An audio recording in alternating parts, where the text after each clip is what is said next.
Dan saudara, terkait dengan erupsi Gunung Merapi di Sumatera Barat, hingga pagi hari ini tim SAR gabungan terus bergerak untuk melakukan evakuasi terhadap satu korban yang titik keberadaannya ini sudah diketahui, dan sejumlah regu disebar untuk bisa melakukan evakuasi pada hari ini.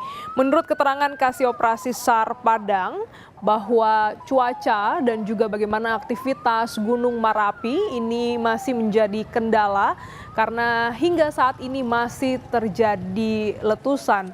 Lebih lengkap terkait dengan erupsi Gunung Merapi, kita akan bahas bersama ahli mitigasi bencana geologi, Bapak Surono. Selamat pagi, Pak Surono. Selamat pagi, Mbak Glani. Selamat pagi Ya, kejadian erupsi Gunung Merapi ini seharusnya menjadi pembelajaran penting karena begitu banyak korban dari erupsi ini. Sebelumnya PVMBG ini menyebut, Pak, Gunung Merapi termasuk salah satu gunung api yang sulit diprediksi gejala letusannya meski sudah dilengkapi peralatan pemantauan gunung yang relatif lengkap. Sebenarnya apa yang membuat Merapi bisa seperti ini? Kalau saya beli judul wawancara kita ini adalah pelanggaran aturan yang pasti membuat celaka, selamat kebetulan. Ya, begini, tidak hanya Merapi yang sulit diprediksi. Kalau prediksi kapan meletusnya, tanggal berapa, jam berapa itu memang sulit. Bahkan tidak mungkin bisa dengan ilmu pengetahuan apapun, gitu kan. Tetapi dari pemantauan gunung api itu, seperti kita melihat mendung, bahwa itu adalah tanda-tanda mau hujan. Bahwa terjadi hujan bisa terjadi, tidak juga bisa terjadi, tetapi begitu mendung kita memberi warning, bawalah payung kalau keluar, ya kan? Itu yang terjadi. Jadi Merapi ini sudah status waspada. Kalau nggak salah saya teken itu tahun 2010 ke sini lah. 2015 saya tinggalkan kantor itu masih statusnya waspada dan sampai sekarang statusnya waspada. Dan dalam status waspada itu boleh naik, tapi jangan masuk dalam radius 3 km. Kalau itu tidak ada warning itu, ya status normal, waspada, siaga, awas. Itu bukan untuk meramalkan atau memprediksi kapan letusan gunung api akan terjadi dan berapa intensitas letusannya, bukan untuk itu. Tetapi untuk mengetahui ada suatu tingkat ancaman dan risiko bencananya dan cara mengantisipasinya. Risiko bencananya adalah atau ancaman bahayanya adalah Merapi itu sering meletus. Kapan saja, dari dulu, sekarang, dan yang akan datang akan meletus terus. Nah, cara antisipasinya ya jangan masuk dalam radius 3 km. Di luar itu ya aman-aman saja gitu loh. Di kaki itu aman-aman, kaki Merapi aman-aman saja. Pertanyaan apakah harus diungsikan masyarakat di sekitar Merapi? Ya tidak perlu, wong materialnya hanya jatuh dalam radius 3 km maksimum gitu. 3 km adalah tawaran Merapi dalam kondisi worst scenario gitu, Mbak Glenis. Ya kan, yang diterjemahkan tawar maunya Merapi itu seperti ini. Diterjemahkan secara ilmiah, ini loh radiusnya, bahayanya seperti ini. Boleh naik, tapi jangan masuk radius 3 km gitu loh. Kalau masuk di sana, artinya kan melanggar aturan tuh. Ya selamat tidak ditanggung. Selamat itu kebetulan, celaka itu adalah bisa suatu kepastian. Ya kan? Sama lah kita semua kalau melanggar suatu aturan yang sudah disepakati, apalagi aturan alam, itu tidak bisa kita dilanggar. Aturan itu untuk ditepati kok, bukan untuk dilanggar, dan aturan itu bukan untuk mempersulit, tetapi untuk mempermudah dan untuk hidup harmoni aturan itu. Entah itu sesama manusia atau manusia dengan alamnya. Gitu, Mbak Glenis. Oke, jadi memang sebenarnya untuk status dari Gunung Merapi ini sudah lama, kurang lebih 2011 dengan status waspada. Cukup lama tidak ada pembaharuan, mungkin itu juga membuat akhirnya masyarakat seolah abai, Pak, untuk akhirnya melakukan pendakian, dan kemarin ini beberapa hari lalu terjadi erupsi dan akhirnya memakan korban. Lantas bagaimana cara terbaik untuk memberikan pemahaman, peringatan kepada para pendaki ataupun juga warga sekitar? Mbak Glenis, pertama harus kita catat bahwa bencana terjadi pada saat kita lengah. atau kita tidak ngakur antara rasio kita dengan hati kita. Antara keinginan itu memaksa rasio kita itu tertimpa gitu loh. Sehingga apa yang terjadi adalah kecelakaan. Rasio kita adalah melihat ada aturan. Ya kan? Hati kita adalah keinginan, walaupun itu sudah tahu bahwa itu melanggar. Aturan apapun, alam maupun negara ini, kalau dilanggar, itu ibarat menebar angin. Badai yang akan kita tunai gitu loh. Apa yang harus kita lakukan? Warning itu sebetulnya ada di setiap Pemda. Ada laporan mingguan dan sebagainya yang dari pos pengamatan bulanan. Di situ ada, kalau ada ancaman, seorang ahli untuk mengatakan bagaimana mengantisipasinya. Ancamannya adalah setiap saat letusan yang kapan saja bisa terjadi. Oleh karena itu, boleh masuk, boleh naik, tapi jangan masuk radius 3 kilo loh. Dan itu seharusnya dipegang juga oleh ya yang memberi izin masuk pendakian. Sebagai contoh misalnya, ada Bromo Tengger Semeru, di sana ada pos jaga di Semeru. Mereka tahu dalam kondisi Semeru itu seperti apa. Setiap pendaki itu kasih tahu, oke, you mendaki, tapi begini, ada constraint, ada suatu batasan. Demokrasi juga suatu aturan yang harus kita tepati, bukan seenaknya. Demikian juga alam yang demokratis itu, alam yang jujur itu, dia juga minta, ibarat Merapi itu adalah yang lahir lebih dulu dari kita hanya tamunya, kita yang harus memberi hormat dulu, respect dulu kepada yang punya rumah, agar kita juga menjadi tamu terhormat. Kita misalnya akan ke Marapi, sendaknya, apalagi para pencinta alam nih, kan harus tahu alam itu bagaimana di sana. Agar persiapan saya secara fisik lengkap, misalnya ingin baju hangat, ya kan, pendakian yang terjal mungkin pakai sepatu yang memadai, ya kan, terus kemudian kalau tenda seperti apa, dan bagaimana ancaman di sana yang harus kita ikuti. Loh, pasti ada lah di Google itu, Profesor Google itu segala macamnya ada di sana. Kalau Mbak Glenis itu mau ke luar negeri misalnya ke daerah mana, oh ini cuacanya seperti apa? Oh dingin, ya nggak mungkin saya pakai baju tipis. Saya pakai bawa jaket, bawa sal untuk menutup leher dan sebagainya. Persiapan fisik ada, tapi tidak lengkap andaikan tidak ada persiapan ini dan itu. Ya kan, hati. Bahwa ini bukan jalan-jalan biasa naik gunung itu. Ya kan? Jalan-jalan yang tidak seperti sore-sore, ya kan, begadang di mall. Dia harus punya persyaratan dan dia harus mengikuti aturan alam. Gitu loh. Itu yang paling penting gitu kan.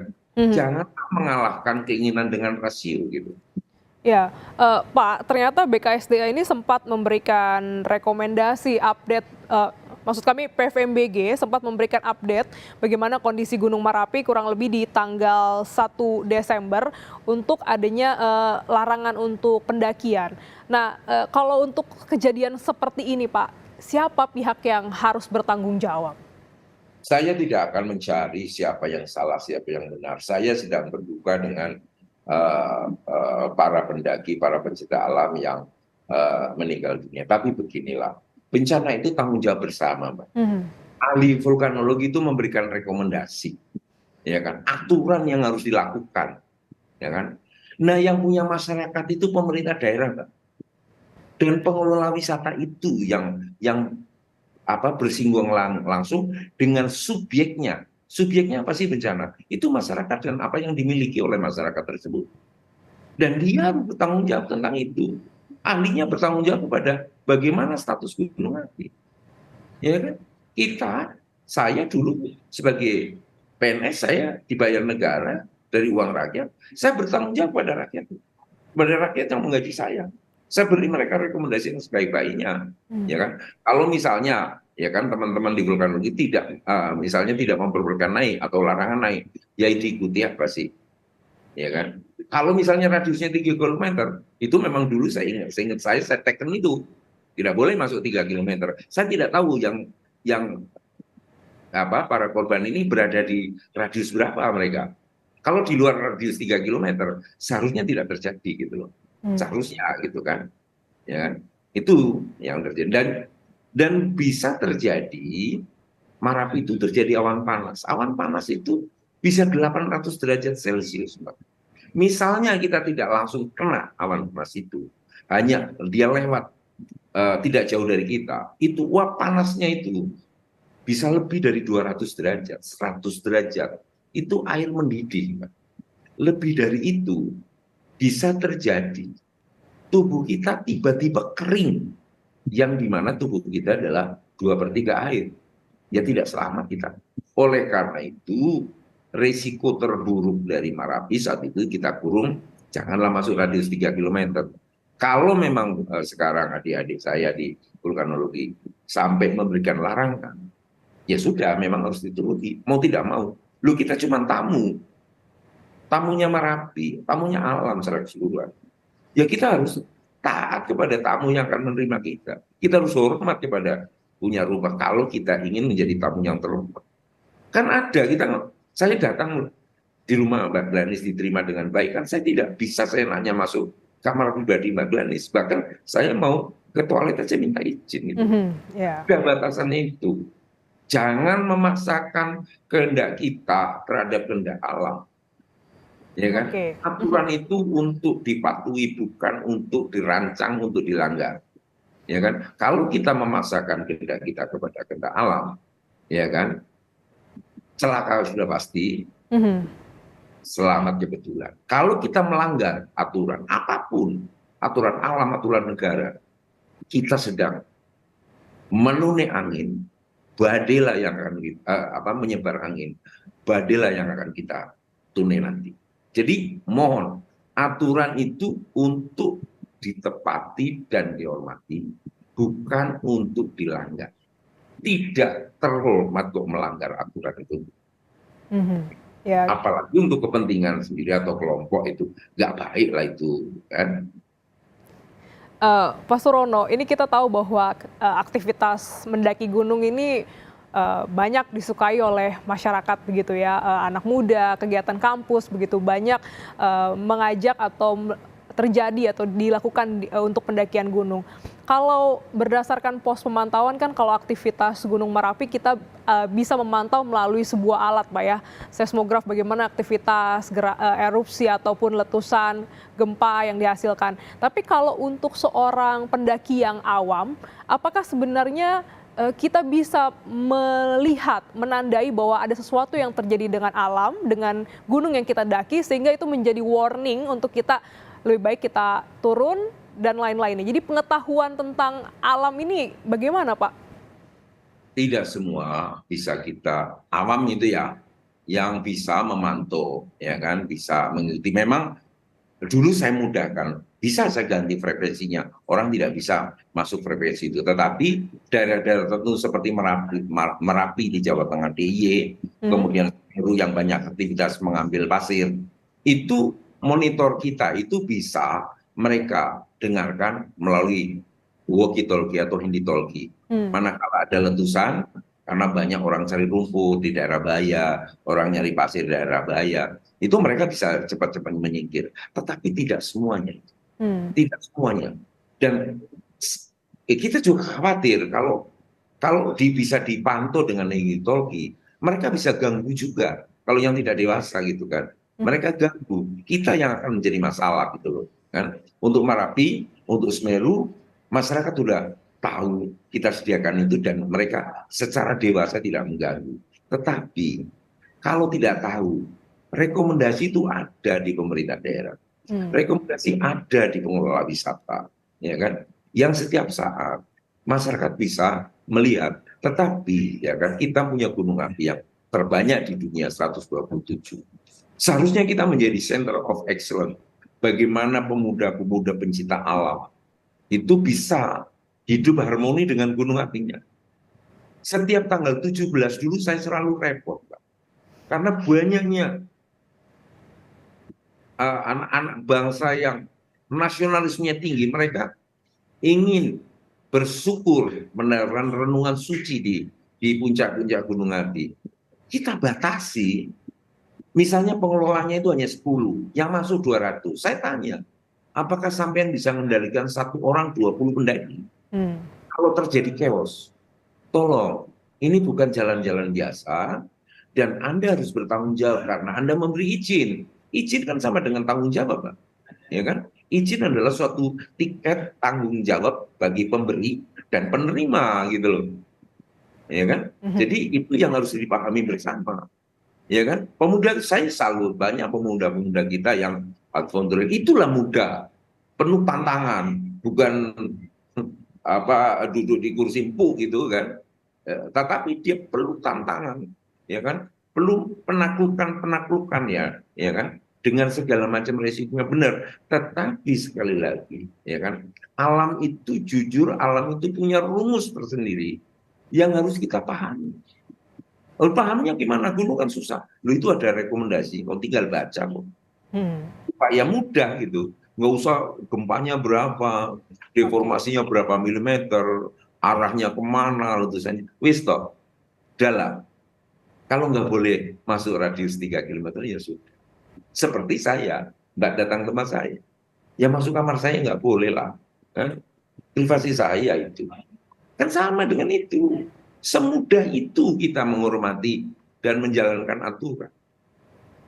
Mhm. Itu. Ya, setidaknya alam itu juga punya aturan, punya bahasa yang perlu kita pahami dan kita hormati. Seperti meminjam kata Bapak, kalau kita melanggar ya kita tidak selamat, kalaupun selamat itu kebetulan. Eh, kita juga akan memahami lebih lanjut Pak, bagaimana mitigasi atau hal-hal apa yang kita perlu pahami untuk mencintai kegiatan mendaki gunung ini, supaya kita juga bisa aman dan juga tidak membahayakan para pendaki yang lainnya.